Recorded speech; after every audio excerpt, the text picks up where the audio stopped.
오송 궁평이 지하차도 참사 관련 소식 좀 더 자세히 알아보겠습니다. 김택수 기자 나와 있습니다. 안녕하세요. 안녕하세요. 네, 이번 참사는 충북도와 청주시, 또 경찰, 그리고 행정중심 복합도시 건설청까지 관계기관들의 부실 대응이 초래했다는 비판이 더욱 거세지고 있습니다. 사전에 준비되었던 매뉴얼들도 모두 무용지물이었다고 하죠. 그렇습니다. 충북도와 청주시를 비롯한 전국의 모든 지자체들은 자체적으로 재난 관리를 위한 표준 매뉴얼을 만들고 운영을 하도록 되어 있습니다. 이 매뉴얼은 행정안전부가 표준화를 만들고 각 지자체에 하달을 하는데요. 이를 토대로 각 지자체가 형편에 맞게 재난 유형별로 좀 더 구체적인 내용까지 담는 방식으로 만들어집니다. 문제는 매뉴얼만 있을 뿐 이번 참사처럼 현장에서 지켜지기는커녕 공무원들이 그 내용을 제대로 숙지하지 못하는 경우가 많다는 겁니다. 사고 당일 금강홍수통제소에서 주민 통제 의견을 처음으로 받았던 청주시 흥덕구 역시 마찬가지입니다.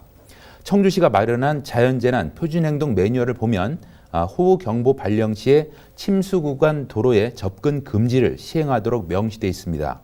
그런데 침수가 이뤄지기 최소 2시간 전에 위험 경고를 받고도 이 매뉴얼에 따른 후속 조치는 아무것도 이루어진 게 없습니다. 네, 그렇다면 당국이 이 재난 대응에 대한 정해진 시나리오대로 정상적으로 진행하지 못한 이유가 또 따로 있을까요? 일단 매뉴얼은 매뉴얼뿐이라는 공무원들의 인식이 이미 머릿속에 뿌리 깊게 박혀 있다 이렇게 볼 수가 있고요. 전국적으로 큰 재난 사고가 발생을 하면 정부 차원에서 이 매뉴얼을 손을 대서 보완하는 작업들이 항상 이루어져 왔거든요. 근데 일선 지자체가 이를 실행하기 위한 충분한 사전 협의와 시뮬레이션 같은 연습은 이루어지지 않고 있는 게 현실입니다. 당장 미호강이 넘칠 것 같으니 통제하라고 연락을 받고도 청주시 내부에선 앞서 보도대로 각 실과별로 이 같은 정보가 충분히 공유되지가 못했고요. 이렇다 보니 이미 침수는 시작이 됐는데 대중교통 관계부서가 시내버스 업체들에게 침수 사고가 이미 발생한 궁평이 지하차도로 우회 노선을 활용하라는 이런 황당한 통보까지 한 상황입니다. 거듭 말씀드립니다만 침수 피해가 발생할 수 있는 위험 시설임에도 도로와 하천 등에 대한 통제 책임이 분산되어 있다는 것도 문제인데요. 그 법적 근거가 각각되어 있어 어쩔 수가 없는 상황이라면 이들 기관 사이에 대형 재난 협조체계 점검과 훈련, 그러니까 상황이 발생하면 각 기관들이 유기적으로 속도감 있게 처리할 수 있는 이런 계획과 연습이 이루어져야 하는데 이 부분도 현장에서는 찾아볼 수가 없었습니다. 네, 더 답답했던 건 불과 3년 전에 부산에서 이와 매우 유사한 지하차도 침수 사고로 인명피해가 발생했었습니다. 당시에 재난당국이 재발 방지를 위한 다양한 대책들을 마련을 한 부분은 따로 없었을까요? 그렇습니다. 쉽게 이야기하면 소 잃고 외양간도 못 고쳤다 이렇게 볼 수가 있겠는데요.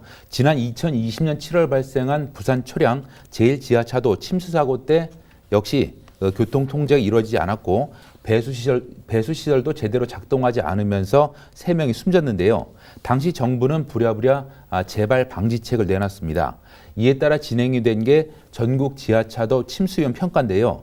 침수 위험도에 따라서 등급을 매기고 이에 따라서 사전 침수 피해를 막는 조치를 취하는 게 주 내용이었습니다. 하지만 이 평가도 치밀하지 못했던 것으로 드러났는데요. 실제로 이번 참사가 난 궁평이 지하차도의 경우에는 미호강과 불과 한 400m밖에 떨어지지 않았던 지역인데도 가장 안전하다고 평가받는 3등급으로 매겨졌습니다. 이렇다 보니까 침수를 막는 관련 시설도 투자가 가장 뒤늦게 이뤄지게 됐고 사실 한 달만 빨랐어도 이번 참사는 피할 수가 있었거든요. 관련 국비가 지난달에 지금 확정이 됐기 때문에 더욱 안타까운 상황을 좀 놓이는 상황이고 그리고 이들 앞서 말씀드렸던 그 지하차도를 관리하는 책임 기관도 제각각이기 때문에 이들 기관 사이에 재난 대응 시 대응책을 공유할 수 있는 통합 정보 공유 시스템도 아직까지도 마련되지 않고 있는 실정입니다. 네, 현행 재난안전관리기본법은요, 재난 대응체제 확립을 국가와 지자체의 의무로 규정을 하고 있습니다. 앞으로 이런 안타까운 사고가 다시는 반복되지 않도록 제대로 된 시스템과 체계가 마련됐으면 좋겠습니다. 오늘 말씀 여기까지 듣겠습니다. 고맙습니다. 감사합니다.